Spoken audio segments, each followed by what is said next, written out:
Y bueno, el año 59, o sea, con 20 años, ingresé en la Academia General Militar en oposición, después de hacer el bachillerato, por supuesto, completo y la reválida, y ingresé en el arma de infantería, como cadete de la 18 promoción. Pasé 2 años en Zaragoza y 2 años en Toledo, en la Academia de Infantería, y salí teniente en noviembre del año 1963. Mi primer destino fue en el tercio Gran Capitán, primero de la Legión, en Melilla, y al año siguiente me casé con mi mujer, con Cristina Burkhalter, y a los 3 años hice el curso de paracaidista y fui destinado a la Brigada Paracaidista de Alcalá de Henares. En Melilla nació mi primer hijo, Santiago, y luego a continuación ya nacieron los 6 hijos que tengo, bueno, nacieron 5 más, pero todos ellos en Madrid ya. Y estando destinado yo en la Brigada Paracaidista, por lo menos 3 más. Luego los otros ya era ya capitán. Bueno, entonces estuve 6 años en la Brigada Paracaidista de teniente, ascendí a capitán y fui destinado al Estado Mayor del Ejército. Pasé a la división acorazada, donde me estuve preparando para la Escuela de Estado Mayor. Ingresé en la Escuela de Estado Mayor en el año 75. Al salir de la Escuela de Estado Mayor hice las prácticas del Estado Mayor en la Brigada Paracaidista también, el Estado Mayor de la Brigada Paracaidista. Me fui destinado como profesor al Centro de Instrucción de la Guardia Civil, y estando destinado en el Centro de Instrucción de la Guardia Civil coincidió con el 23F.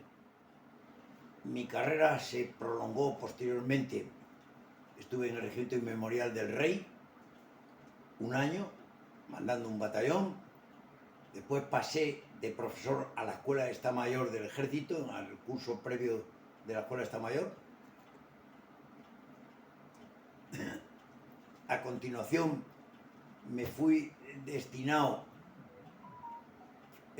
a la Escuela Superior del Aire. Estuve 5 años de profesor en la Escuela Superior del Aire, de comandante, y ascendí a teniente coronel y me confirmaron el destino.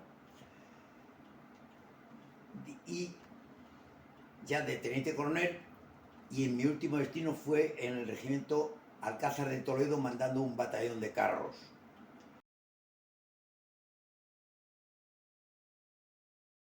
Y esa noche salí yo del centro de instrucción, que estaba en el cuartel donde está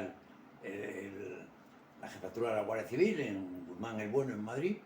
Salí mandando una compañía de brigadas de la Guardia Civil, que eran mis alumnos, a las órdenes del director general de la Guardia Civil y de mi director, por supuesto, del centro de instrucción. Estuvimos ahí, relevamos a una compañía de Policía Nacional que estaba cerca del Congreso, y al entrar, pues al llegar allí, relevamos a la policía, hicimos las posiciones, pasé a ver al teniente coronel Tejero y le pregunté qué me podía contar. Yo lo conocía al teniente coronel Tejero. Me dijo que él estaba a las órdenes del teniente general Milans y que estaba esperando las órdenes que le diera. Bueno, salimos fuera, estuvimos ahí pues hasta las 7:30 de la mañana. ¿No? Me relevó luego una compañía de Guardia Civil del Escorial, y nosotros nos mantuvimos toda la noche en retén al lado del Hotel Palace. Es curioso porque la barra, tanto el comedor como el bar del Hotel Palace, no podías pagar nada de lo que consumieras, porque siempre había gente alrededor. Cuando veían a un guardia civil, ¿no?, que automáticamente todos le invitaban. Yo creo que más que con solidaridad de los que estaban dentro que con nosotros que estábamos fuera. Pero esta es la realidad, que ahí no pudimos pagar ni una copa, ni un bocadillo, ni nada, porque a todos nos invitaban. Bueno, estuve presente cuando llegó el general Armada. Tuvo una entrevista con el director general de la Guardia Civil en el Palace y se fueron juntos a ver a Antonio Tejero. Y Antonio Tejero, cuando le contó el general Armada los planes que tenía, decidió que eso no era lo que le habían contado a él, y no le permitió siquiera entrar en el Congreso. Allí nos mantuvimos con esa vigilancia hasta las 7:30 de la mañana, en la que por orden de la superioridad dijeron que me volviera al centro de instrucción, y a las 8 de la mañana estamos en el centro de instrucción, y ahí terminó mi función el 23 de febrero.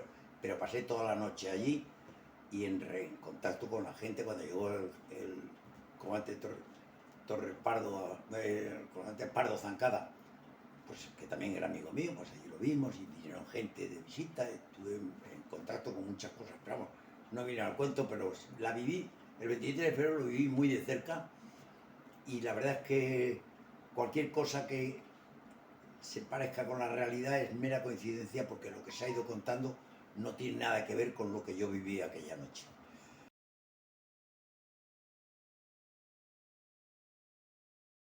Yo creo que no hay ninguna diferencia. Puede haber habido matices. Evidentemente, yo no he sido franquista hasta que se murió Franco y empezaron a contar mentiras. Pero en mi época es que yo no me sentía franquista para nada. De hecho, mi padre era monárquico, era muy amigo de don Juan, y en casa pues había un gran espíritu de devoción hacia la figura del rey, don Alfonso XIII, y de su hijo y heredero, don Juan de Borbón, conde de Barcelona. Y por supuesto tuve una gran amistad personal con don Juan Carlos, siendo él alférez y yo cadete. Salíamos juntos en Zaragoza, y cuando lo hicieron príncipe de España, yo le dije: señor, el príncipe de España y heredero a la corona no puede tener amigos, tiene que tener súbditos, y yo soy súbdito suyo, pero dejo de ser amigo, porque creo que el rey no debe tener amigos, debe estar por encima de todas las amistades. Sus amigos son todo el pueblo español. Bueno,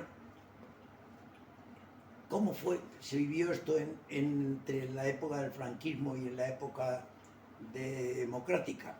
Entre paréntesis, pues yo de democracia creo que hay partitocracia, yo la democracia creo que no existe. Se han hecho unos lobbies, los partidos, que hay una promoción interna de medro personal que no tiene nada que ver con porque nadie elige a los candidatos lo eligen los partidos, y es un puro medro. Entonces, tengo mis graves dudas sobre que en lo que estamos viviendo sea un sistema democrático. Creo que es más partitocrático que democrático. Y desde luego, personalmente no me siento con más libertad en este momento, que cualquier cosa que opine me van a insultar y a llamarme facha y a llamarme de todo, con la libertad que yo tenía en la época de Franco, que podía permitirme el lujo de criticar lo que me diera la gana y no pasaba nada de nada. Y yo no he sido franquista nunca. Nunca, hasta que se murió Franco y empezaron a contar mentiras. Eso sí quiero que quede perfectamente claro. Y por último, quería hablarte de que cuando me quedo viudo, fundamentalmente cuando me quedo viudo, pues tuve que buscarme una ocupación que mi mujer y yo la llenamos fundamentalmente, pues ocupándonos de mis hijos y de mis nietos. Pero yo tuve la necesidad de tener que tener una ocupación que me llenara. Y entré, a través de un hermano mío que era voluntario, en el Banco de Alimentos de España, el de Madrid, no, el Banco de Alimentos de Madrid. Se hace una labor impresionante. Al principio entré de voluntario cargando y descargando alimentos en el banco. El Banco de Madrid tiene cuatro dependencias fundamentales: la central, que está en la carretera de Colmenar, en San Fernando, el Colegio de San Fernando; la de Alcalá de Henares, que atiende a toda la zona sureste de Madrid; la de Alcorcón, que coge toda la zona suroeste, y Mercamadrid, que es la que abastece al Banco de Alimentos de frutas y hortalizas. Yo he estado fundamentalmente en el Banco de Alimentos de Alcorcón y en el de Mercamadrid. Y la labor es fantástica. La labor que se hace allí es una labor benéfica, que no tiene ningún contenido ni político ni religioso, es simplemente de beneficencia, que no tiene nada que ver con la labor que luego, estando yo ya de voluntario en el Banco de Alimentos, pues constituí en la parroquia, a través de mi párroco, don Orlando, y con permiso de él organizamos la Cáritas parroquial. En la Cáritas parroquial no se hace beneficencia, se hace caridad. Y la diferencia entre beneficencia y caridad es que la beneficencia no tiene ánimo religioso y la caridad sí es el amor al prójimo, que es lo que nos dice Jesús, que tenemos que amar al prójimo como a nosotros mismos, amar a Dios y luego al prójimo a nosotros. Y eso se transmite fundamentalmente ayudando al que lo necesita. Y se hace en las parroquias a través de Cáritas Parroquial. Cuando empezamos en el Cáritas Parroquial teníamos como unas 20 familias, 22 familias, de las cuales 18 eran musulmanas, que son tan hermanos nuestros como los cristianos, y por tanto tan prójimos como los cristianos, y si les ayudaba, se hacía caridad con los musulmanes, ¿por qué no? Por supuesto. Pero si yo te quiero decir que en este momento hay 62 familias que necesitan ayuda, que están recibiendo ayuda de Cáritas Parroquial en Villamanta, y 200 y pico personas. Pero sigue habiendo 18 familias musulmanas y 44 o 42 españolas, que cada vez necesitan, hay más familias que están necesitando la ayuda de Cáritas.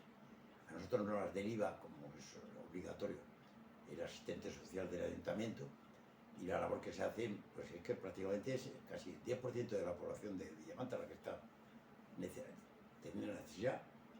Lees por ahí encuestas que dicen que la media en España es un 20 y tantos % de familias que necesitan ayuda. Desconozco en Villamanta, que es donde yo he ejercido como integrante de Cáritas Parroquial, hay 62 familias y 200 y pico personas con una población de 2.500, pudiera ser, no llega al 10%. Y esto te llena absolutamente y te produce muchísimas más satisfacciones que los trabajos que puedas. Evidentemente, cuando yo he llegado ya a una edad determinada, en la que yo no podía cargar y descargar, porque me lo impide mi forma física, delegué como director y al año ya sigo en contacto con ellos y ayudando en lo que puedo, pero por supuesto ya no tengo edad para poder estar cargando y descargando. Y eso es lo único que yo quería comentar.